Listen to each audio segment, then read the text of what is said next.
નમસ્કાર મિત્રો, જોઈ શકો છો મારો કૂવો છે. આજે આ મારી જમીન છે. આ કૂવાથી મિત્રો 10 ફૂટ મારી જમીનનો ભાઈ સહેલું નીચું છે. અત્યારે આગળ સહેલું છે મિત્રો, 10 ફૂટ નીચું છે. 10 ફૂટ ઊંચું જો આ જમીન લેવલ કૂવો છે મારો સહેલાથી. તોય અત્યારે આટલો સલો છલ ભર્યો છે મિત્રો.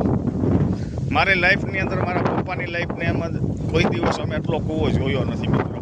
એટલા વર્ષોને ભલે ગમે એટલા વરસાદ પડ્યા હશે આટલો કૂવો ક્યારેય અમે નથી જોયો. 10 ફૂટ નીચે સહેલું છે. અત્યારે આ થાંભલા દેખાય એની વચ્ચે એક સહેલું છે. 10 ફૂટ ઊંચું છે મિત્રો. 10 ફૂટ જમીનથી સહેલાથી ઊંચો કૂવો, છતાંય એટલો ભર્યો છે મિત્રો. મિત્રો આ આપણી જમીન, તમે કૂવો જોયો. આ 30 વીઘા જમીન છે મિત્રો. હવે તમને સહેલું ટપીને બીજી આપણી પોતાની 50 વીઘા જમીન બતાવું મિત્રો. જો સહેલું ઉતરું છું અત્યારે, જો મિત્રો સહેલું ઉતરું છું અત્યારે.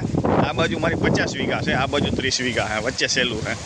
કેટલું સહેલું જાય જોજો તમે, કેટલું નીચું છે મિત્રો. તમે જે કૂવો જોયો એ પહેલો કૂવો હતો. આ સહેલું 10 ફૂટ ઊંચો કૂવો છે. જમીન ઊંચી છે, 10 ફૂટ નીચું છે. હવે તમને બીજો કૂવો બતાવું છું. આ જમીન આપણી, આ બીજી જમીન ચાલુ થાય મિત્રો. આ ગોડાઉન, ટ્રેક્ટર, ગોડાઉન, આ કાઢ્યો મિત્રો. આ બીજી જમીન મારી.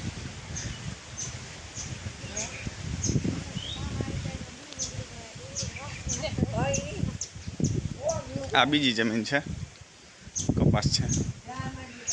ત્યાં બીજો કૂવો બતાવું તમને મિત્રો. જો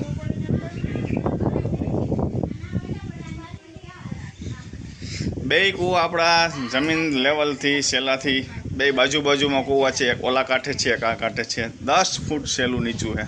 તો મિત્રોનું લેવલ જુઓ તમે. આ કપાસ જુઓ, એટલો વરસાદ પડ્યો હોય છે. 7મ, 8મ, 9મ ને 10મ એની કોઈ સીમા જ નથી. બધાય મોલના ક્રોપની અંદર નુકસાની છે મિત્રો. આ કપાસ, આ કચરો કપાસ ચોગને ચીંડવા 20, 25, 40, 50 ગીંડવા છે મિત્રો. હાલ જે હતો એ બધો ખરી ગયો. જે હવે ચીંડવા હોય ત્યાં છોડની અંદર મિત્રો. માં થોડા ઢગ કપાસ છે મિત્રો. 5 ફૂટ હાઈટ છે.